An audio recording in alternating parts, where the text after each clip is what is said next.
শক্তি আরো বাড়লো। প্রার্থী নরেশ চন্দ্র রায়ের হাত ধরে সিপিএম ও তৃণমূল ছেড়ে প্রায় 40 জন কর্মী বিজেপিতে যোগ দেন।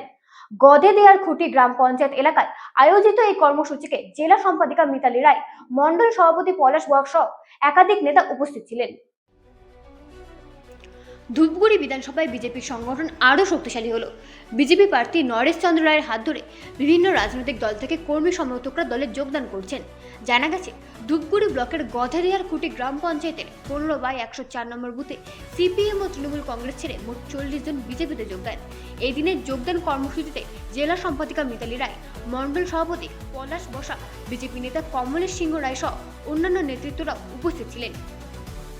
Bureau report, Rajib news network.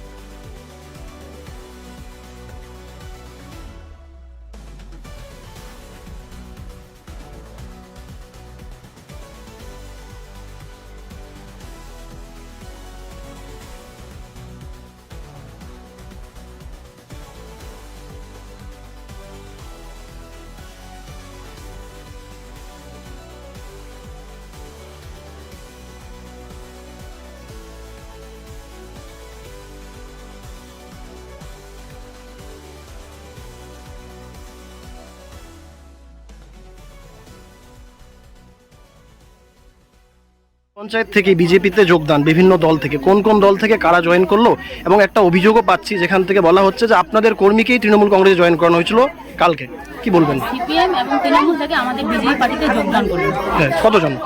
6টি পরিবার, 40 জন।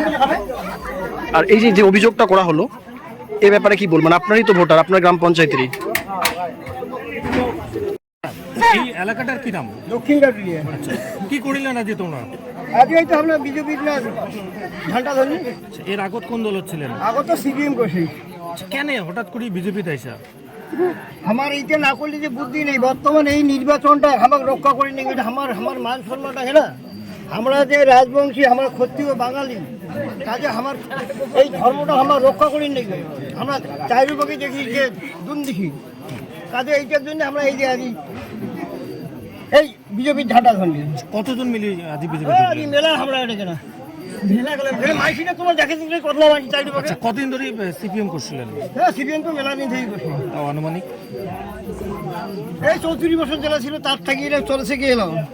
আচ্ছা আচ্ছা, কি নাম তোমার? মোর নাম বাবলু রে। কি বলবেন? ছয়টা পরিবার, জোরে জোরে একটু জোরে। কাটুলিয়ার 6টা পরিবার, 40 জন ভোটার আজকে ভারতীয় জনতা পার্টি জয়েন করলেন। দেখছেন, ভারতীয় জনতা পার্টি ছাড়া পশ্চিমবঙ্গে আর উন্নয়ন সম্ভব নয়। তাই পশ্চিমবঙ্গের উন্নয়নের জন্য ভারতীয় জনতা পার্টি বাচ্চাগুলা